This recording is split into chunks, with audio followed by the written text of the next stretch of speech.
Hello, everyone, and welcome back to Politics Now, talking about modern politics in modern America. And today, we're going to be discussing the 2023 election results and just the general screw up that Republicans had on that night, and the one positive that they had, but it wasn't really expected to be a loss. But yeah, let's just get into it.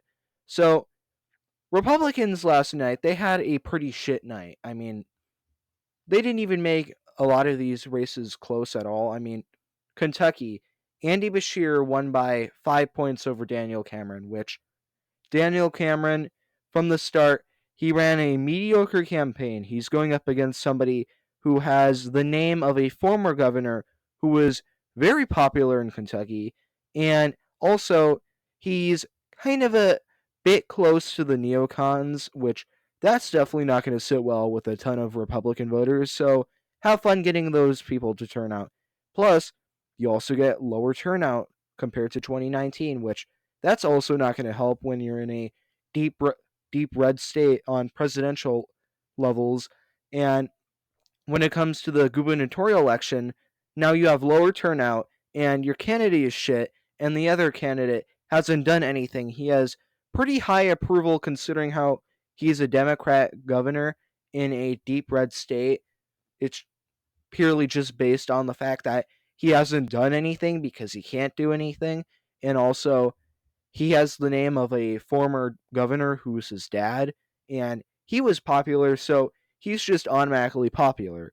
That's how the name works. That's how the Bashir name works in Kentucky, and it won him a second term. So, what are the ramifications of this? Well, it's a big slap in the face to the Republicans for losing this election. I mean, I was expecting them to lose, but not by this much. I mean, 5 points between. I was thinking it was going to be more like 3 or 2, but apparently I underestimated how incompetent they were, and they lost by 5 points. And Bashir, is he really going to affect anything all that much? No, he's not really going to do anything. The Democrats are going to start sweeping throughout Kentucky and turn it into a blue state. Bashir's not going to sign anything. He's not going to get anything done. He's more so going to sit there and be governor until his terms expire, and then next Democrat comes along, they're probably going to lose. I mean, Bashir, it's a miracle that he won in the first place and that he won a second term. If this was any other Democrat, they would have almost immediately lost. Bashir, having the name Bashir, pretty much gave him the gubernatorial election both times. And if this was any other normal Democrat, they would have lost by closer to 10 points to Daniel Cameron. Maybe a little bit less since Daniel Cameron wasn't a great candidate to start with.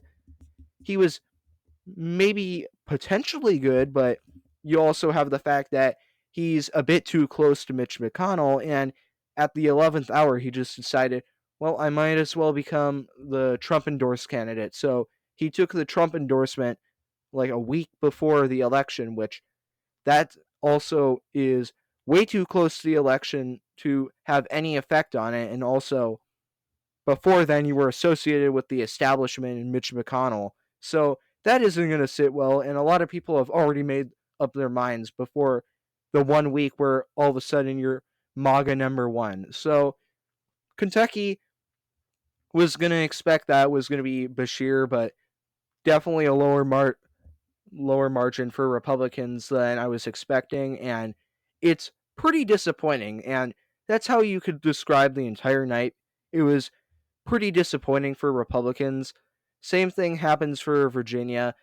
They lost the House, which they held on to in 2019. They lost that, not a terrible margin. I mean, you still got some seats that you could possibly get some things through if there are some Democrats who are willing to compromise with you, but you're definitely not going to get anything major through.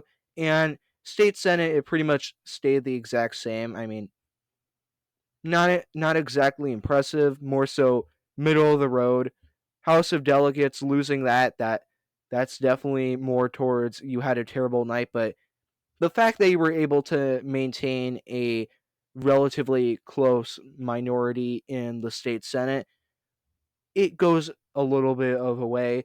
I mean, you could have some moderate Democrats that might be able to vote for some of your legislation. You're definitely not going to get a lot through, but maybe you could get some through.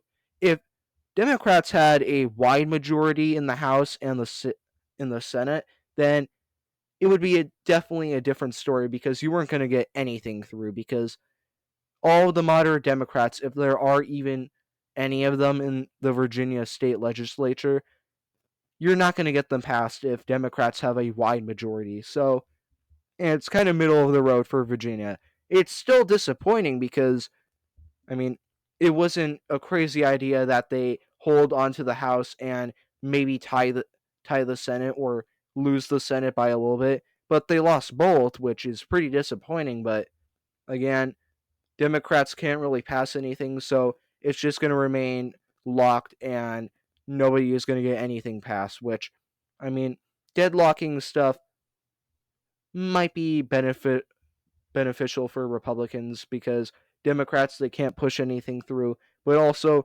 Republicans, they can't push anything through. So Virginia, kind of down the middle, mediocre. Mississippi, this was the highlight of the night for Republicans because it's pretty much the only thing that they ever won. And Tate Reeves, not exactly the most popular governor of Mississippi, and he was going into a fairly contentious election. I mean, he's not that popular, and his opponent definitely a lot more popular than him. But again, deep red state, and unless something like Kentucky happens where you have someone whose father just so happened to have the same last name and he was also popular, well, that's what happened in Kentucky. Unfortunately for Democrats, Braden Presley, he doesn't have any of that. He doesn't have name recognition. He doesn't have ties to any sort of popular candidate of any kind of Mississippi. So, yeah, he lost, and he lost by about 4 points, which that's not terrible for Republicans, but you definitely could have gotten a lot more. But yeah, you'll take it. You take what you can get. It's just great that they won regardless because if they had lost, that would be a absolutely slap in the face to Republican prestige and the leadership because leadership is on shaky footing for the Republican Party. They are extremely incompetent, and that's partially why they lost in Kentucky and Virginia, and now Ohio. Ohio, back a few months ago, issue one, where they were going to raise the limit for passing a referendum. That failed because, I mean, pretty low turnout for Republicans who would maybe vote for it, but also it was just worded really weird, so that didn't pass. And then they completely dropped the ball, and not only does abortion get codified, but also weed. And a lot of Republican voters who would vote for people who are against abortion, they voted for this, and now it passed. It passed by a lot lower than a couple months ago, but I mean, it passed still, and it doesn't really matter what the margin is because it still ended up passing and it was still in a deep red state. Kind of like Kansas, kind of like a lot of these other red states that have these referendums where Democrats absolutely dominate. And I mean, referendums are already stupid, but man, Republicans just drop the ball every single time there is one. And even in like plus 30 Republican states, they somehow still have a tough time when it comes to referendums. And Democrats, that's what they excel at. They excel at these referendums. But yeah, Republicans definitely need to work on campaigning and just getting people out to vote for referendums because you're going to continue having stuff like this if you don't actually do anything when it comes to the referendums. And that's pretty much a summary of 2023 and that night is that Republicans have such incompetent leadership and such incompetent strategy when it comes to these things that they lost in Kentucky, they lost in Virginia, and Ohio. So Republicans, they need to get their act together and find some new leadership, because the current one has an obsession with losing. I don't know what is up with them, but they have an obsession with losing this kind of crap. So they need to figure that out, because if you keep with this current leadership and keep with this current strategy, you are going to continue to lose, lose, and lose. And Republicans, they need to find a solution to that. Otherwise, they are going to keep losing in these referendums and these off years that aren't presidential elections or even the midterms. So, yeah, past video I made predictions, and yeah, they were wrong.